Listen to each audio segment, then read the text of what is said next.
الحمد لله حمدا حمدا، الحمد لله بالجبروت والعظمة، الحمد لله الذي أتم علينا نعمه ظاهرة وباطنة، والصلاة والسلام على من لا نبينا محمد صلى الله عليه وسلم.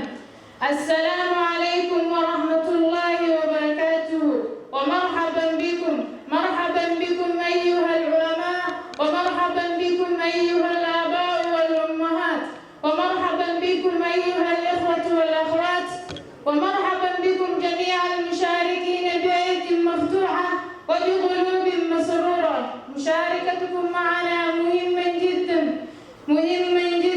لنا بالنسبة في مثل هذه المناسبة، تملأ في فؤادنا فرحا وسرورا، وفي همتنا قوة وارتفاعا، فالنجوم تلانا برؤياكم، فنحن في قمة سعادتنا لوجودكم اليوم معنا.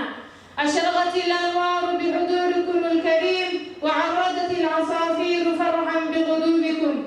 ضيوفنا الكرام، أحييكم باسمي وباسم الطلاب وطالبات معهد ابن القيم للدراسات علوم الشرعية والعربية وإعداد الدعاة بتحية من القلب يطيب شذاها مسكا وريحانا، وفي ضياتها حبا ووفاء، وبتحية أحلى من العسل وأغلى من الذهب وأجمل من الياقوت والمرجان.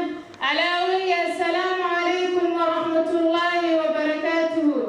وبعد، أيها السادة والسادات، بأفئدة تفيض نور المحبة، وبقلوب تنبت نور المودة، وعبارات محملة بروح الإسلام والإيمان، أرحبكم أهلا وسهلا بعدد النجوم في السماء وبعدد الحروف في القرآن.